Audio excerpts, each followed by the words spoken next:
Bom dia a todos.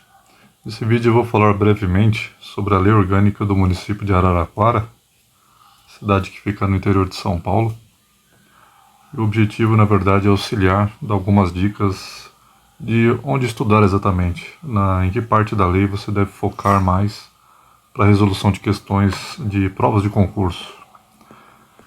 É muito comum a gente ouvir falar que a Lei Orgânica seria uma espécie de constituição do município. Apesar de ser uma lei genérica, ela tem um processo de formação diferente de uma lei ordinária normal, né?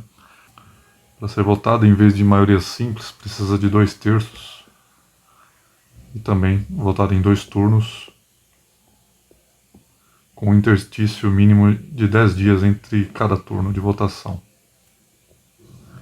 Isso para qualquer lei orgânica, isso está lá no artigo 29 da Constituição Federal. Se você já estudou em algum momento direito constitucional, certamente você vai ter um entendimento melhor da lei orgânica, justamente por ela ser parecida com a Constituição, né? Antes de entrar aqui nessa parte do sumário da lei orgânica, vou mostrar, por exemplo, como que é o sumário da Constituição Federal. Aqui na Constituição Federal, você vai ter o preâmbulo, tem a parte de princípios fundamentais, direitos e garantias fundamentais.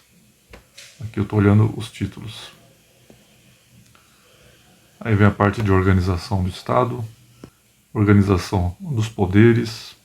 Aqui já entra a parte do poder legislativo, poder executivo e o poder judiciário. Acontece que no município você não vai ter essa parte, porque não tem poder judiciário municipal. Mas você vai encontrar na lei orgânica, por exemplo, ordem econômico-financeira, da ordem social e alguns outros itens também, como educação, cultura. E aqui o que seria, por exemplo, atribuições do presidente ou a parte de competências, em vez de presidente, seria prefeito, lá na lei orgânica. Ele que é o chefe do executivo no município. Voltando aqui para a lei orgânica. Comparando então com a parte da Constituição Federal, aqui também nós temos disposições preliminares, parte de competência municipal, a parte de poderes municipais. Aí, como eu comentei, tem o poder legislativo, a parte do poder executivo e, como eu havia informado, não vai ter judiciário aqui. Aqui ele já entra na parte da administração municipal, ordem econômica e aqui o título da ordem social. Também a administração financeira. Então perceba que ela é um espelho, né, realmente do que acontece, aqui respeitando o princípio da simetria, né? Um espelho do que acontece na Constituição Federal e também na Constituição Estadual. Também temos um preâmbulo, importante dar uma lida com calma. Um assunto que costuma cair bastante nas questões que envolvam lei orgânica é justamente a parte de competências.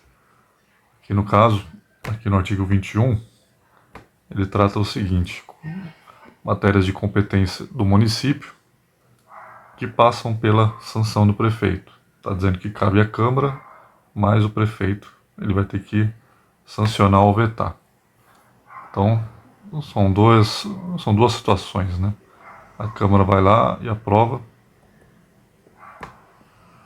e depois, posteriormente, o prefeito tem que sancionar ou vetar. É essa que é a ideia. Então, aqui é o que eles chamam de assuntos de interesse local, com a sanção do prefeito.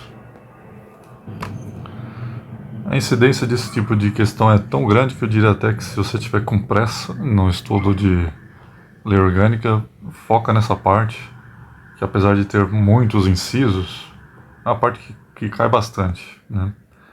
Perceba que mais para frente, aqui no artigo 22, ele já fala o seguinte: compete à Câmara, só que agora ele fala privativamente.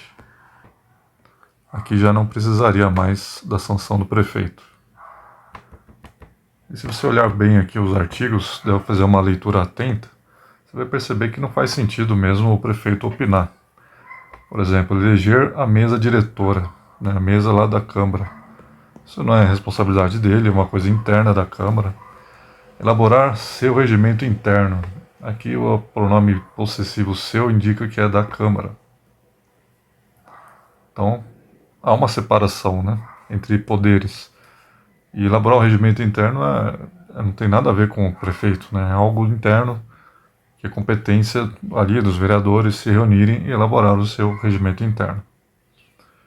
Por exemplo, fixar o subsídio do prefeito, do vice, dos secretários, e também outras situações aqui que você vai percebendo que não tem sentido o prefeito dar o seu aval, né, digamos assim. Eu sei que são muitos incisos, mas essa comparação é importante. Se você conseguir de alguma forma fazer algum tipo de mnemônico, juntar algumas palavras-chave aqui, certamente fará você acertar alguma questão que envolva esse assunto de competências. Então essa parte aqui do artigo 21 precisa da Câmara e do prefeito. Aqui do artigo 22 é somente a Câmara. Algumas palavras que geralmente são uma espécie de pegadinha também. Aqui fala que o município de Araraquara, pessoa jurídica de direito público interno. A prova pode simplesmente trocar por externo. Uma pegadinha muito comum também. E fala que é uma unidade territorial que integra a organização político-administrativa da República Federativa do Brasil e é dotada de autonomia política, administrativa e tal. É muito comum aparecer, em vez de autonomia, colocar, por exemplo, soberania. Que está errado, né? Soberania é somente a República Federativa do Brasil. O município só tem autonomia.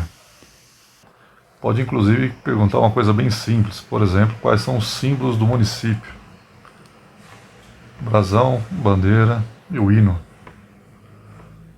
Pode perguntar, por exemplo, se o selo é um símbolo do município. Nesse caso de Araraquara, não é. Somente brasão, bandeira e o hino. E mais uma vez, só para reforçar, o município tem um executivo, tem um legislativo, mas não tem um judiciário. Essa é uma pegadinha bem clássica já de questões de concurso.